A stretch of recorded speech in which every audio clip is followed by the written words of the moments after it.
അർച്ചന ചേച്ചി LLB സീരിയലിൻ്റെ latest episode റിവ്യൂയിലേക്ക് എല്ലാ കൂട്ടുകാർക്കും സ്വാഗതം. ആദ്യം തന്നെ ഒരു കല്യാണമാണ് കാണുന്നത് കേട്ടോ. അത് നമ്മുടെ JKയും അർച്ചനയും കൂടിയിട്ടാണ് കേട്ടോ.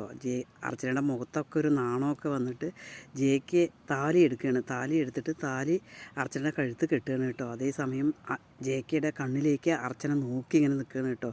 അവർ രണ്ടുപേരുടെയും കല്യാണം കഴിഞ്ഞതാണ്, എങ്കിലും അവർ പുതിയ കല്യാണം കഴിക്കുന്ന പോലെയാണ്. അതിനുശേഷം പൂജാരി ഇങ്ങനെ പറയണ കേട്ടോ, മാലയിടാൻ പറയണ കേട്ടോ. അതേപോലെ മാല എടുത്തിട്ട് രണ്ടുപേരും അങ്ങോട്ടേക്കും ഇങ്ങോട്ടേക്കും ഇടുകയാണ് കേട്ടോ. ഭയങ്കര സന്തോഷത്തോട് കൂടിയിട്ടാണ് അവർ നിൽക്കുന്നത്. പുതിയ കല്യാണം കഴിഞ്ഞ പോലെ തന്നെയാണ് കേട്ടോ. പിന്നീട് സിന്ദൂരം എടുത്ത് വെക്കാൻ പറയണ കേട്ടോ പൂജാരി. അതേപോലെ തന്നെ സിന്ദൂരം എടുത്തിട്ട് JK അർച്ചനയുടെ നെറ്റിയിൽ വെക്കണം കേട്ടോ. അർച്ചന ഒന്നുകൂടി സുന്ദരിയായിട്ടാണ് നമുക്ക് കാണാൻ കഴിയുന്നത് കേട്ടോ.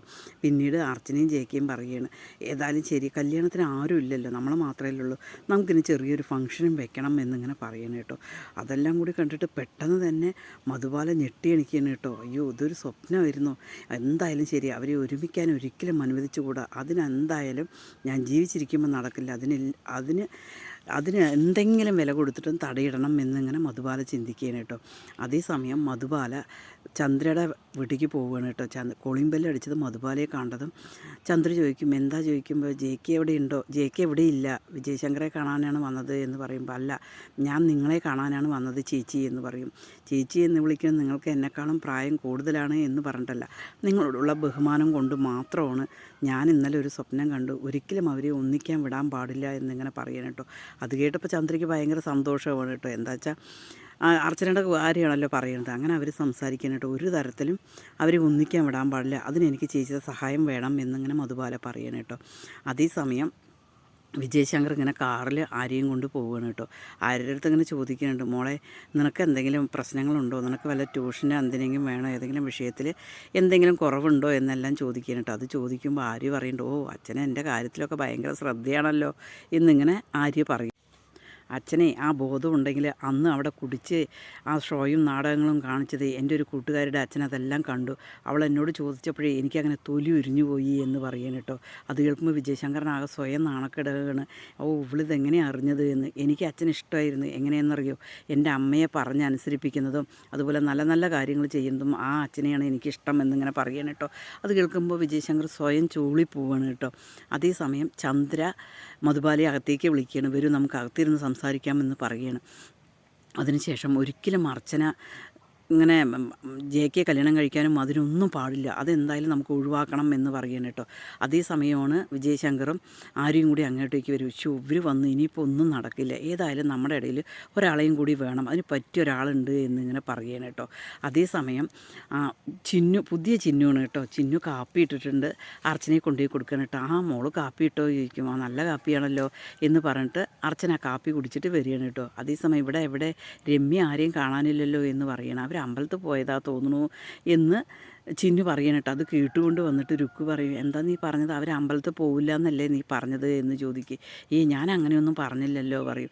നീ എന്തായാലും ശരി, അമ്മായിമാരെ എങ്ങനെയൊന്നും പറയാൻ പാടില്ല എന്ന് പറയണം, നമ്മളെ സിമ്പതി പിടിച്ച് പറ്റാൻ വേണ്ടിയിട്ടാണ് നീ ഇതൊക്കെ പറയുന്നത് എന്ന് ചോദിക്കുമ്പോൾ ചിന്നു പറയുന്നുണ്ട്, ഞാനതിനൊന്നും പറഞ്ഞില്ലല്ലോ എന്നിങ്ങനെ പറയണം. ശരി, നിങ്ങൾ വഴക്ക് കൂടാതെ നിങ്ങൾ രണ്ടുപേരും അങ്ങനെ അകത്തോട്ട് പോയി നിങ്ങൾ ഓരോ പ്രശ്നങ്ങൾ പറഞ്ഞിട്ട് വഴക്ക് കൂടണ്ട എന്നിങ്ങനെ അർച്ചന പറയുകയാണ് കേട്ടോ. അതേസമയം ചന്ദ്രയും മധുബാലയും കൂടിയിട്ട് മീറ്റ് ചെയ്യണം. അവർ പുറത്ത് പോയി സംസാരിക്കുകയാണ് കേട്ടോ. അത് കേൾക്കുമ്പോൾ തന്നെ അവർ സംസാരിച്ചു കൊണ്ട് നിൽക്കുമ്പോൾ തന്നെ അങ്ങോട്ടേക്ക് മഞ്ജു വരികയാണ്. അത് കാണുമ്പോൾ ചന്ദ്ര പറയും, പറ്റിയ ഒരാളുണ്ട്, ഇതാ ഈ വരുന്ന ആളാണ് എന്നിങ്ങനെ മധുബാലയോട് പറയുന്നുണ്ട്. മധുബാലയ്ക്ക് അറിയില്ല ഇതാരാന്നറിയോ, ഇതേ അർച്ചനയുടെ ആങ്ങളുടെ ഭാര്യയാണ് എന്നിങ്ങനെ പറയും കേട്ടോ. മഞ്ജു ഇങ്ങനെ ചിരിച്ചുകൊണ്ട് പറയുകയാണ് കേട്ടോ. അതേസമയം മധുബാല സ്വപ്നം കണ്ടതൊക്കെ പറയും. അത് കേൾക്കുമ്പോൾ മഞ്ജു ഇങ്ങനെ പറയും, അയ്യോ, ചേച്ചിനെ ഒരു കല്യാണം കഴിക്കുകയും ഹണിമൂണിന് പോവുകയും അതൊന്നും എനിക്ക് ചിന്തിക്കാനേ പറ്റില്ല എന്നിങ്ങനെ പറയണം. ഒരിക്കലും ആ ഒരു കാര്യം ചെയ്യാൻ പറ്റില്ല എന്ന് മഞ്ജു ഇങ്ങനെ പറയണം കേട്ടോ. മഞ്ജുവിന് പറ്റിയ കമ്പനിയാണ് ഇവന് എന്നുള്ളത് മധുബാല തീരുമാനിച്ചു കേട്ടോ. നല്ലൊരു ജീനിനെയാണ് കിട്ടിയിരിക്കുന്നത് എന്നിട്ട് അവരെങ്ങനെയാണ് അത് തകർക്കാനുള്ള പദ്ധതി എന്നിങ്ങനെ ആലോചിച്ചിട്ടിരിക്കുകയാണ്. അതേസമയം രുക്കു അകത്തേക്ക് പോവുകയാണ് കേട്ടോ.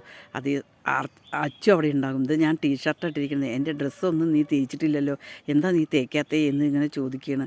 അച്ചു, നീ എന്നെ പറഞ്ഞതെല്ലാം കേട്ടില്ലേ?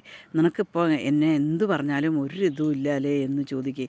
നീയേ സംസാരിക്കാതെ ഇതൊന്ന് തേക്ക്, എൻ്റെ ചേച്ചിയാണ് പറഞ്ഞ ഡ്രസ്സ് തേച്ച് കഴിഞ്ഞ് പുതിയ ഡ്രസ്സ് പോലെ ഉണ്ടാവും എന്ന് പറയണം കേട്ടോ. വേണ്ട, ഞാൻ തേച്ച് തരാം എന്ന് പറഞ്ഞിട്ട് രുക്കു ഇങ്ങനെ തേക്കാൻ പോവാണ് കേട്ടോ. രുക്കു തേക്കുന്നത് കാണുമ്പോൾ തന്നെ അച്ചുവിനും ഇഷ്ടാവില്ല. അച്ചു അത് വാങ്ങി തേക്കുകയാണ് കേട്ടോ. അത് കേൾക്കുമ്പോൾ അത് കാണുമ്പോൾ രുക്കു പറയും, നിനക്ക് ഞാൻ മനസ്സിൽ വെച്ചിട്ടുണ്ട്, നിനക്കുള്ള കാര്യം ഞാൻ എല്ലാം ശരിയാക്കി തരാമെന്നിങ്ങനെ പറയാനിട്ട്. വേണ്ട, ഞാൻ തേച്ച് തരാൻ പറയും. വേണ്ട, നിനക്ക് കുശുമ്പും കൊന്നായ്പും തരം പറയാൻ മാത്രമേ അറിയുള്ളത്, വേറെ ഒരു കാര്യം നിനക്കറിയില്ല എന്നിങ്ങനെ അച്ചു രുക്കുവിനോട് പറയണം കേട്ടോ.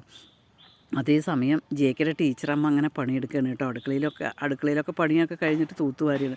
എന്നിട്ട് മുകളിലൊക്കെ നോക്കുമ്പോൾ ജേക്കയെ കാണില്ല. ഇത് ഇവനെ എവിടെ പോയി എന്നിങ്ങനെ ചിന്തിക്കുകയാണ്. കുളിക്കുകയായിരിക്കും എന്ന് പറഞ്ഞിട്ട് ജേക്ക് എഴുതിയ ലെറ്റർ പാഡ് അവിടെ ഉണ്ടാകും കേട്ടോ. അതിലെടുത്ത് നോക്കുകയാണ് അമ്മ. അയ്യോ, ഇവൻ ഇത് എഴുതിയത് അവിടുന്ന് ഒരടി മാറിയിട്ടില്ലല്ലോ എന്നിങ്ങനെ ചിന്തിക്കുകയാണ് കേട്ടോ. അത് ചിന്തിച്ചുകൊണ്ടിരിക്കുമ്പോൾ തന്നെ ജേക്കെ അങ്ങോട്ടേക്ക് വരിക കേട്ടോ.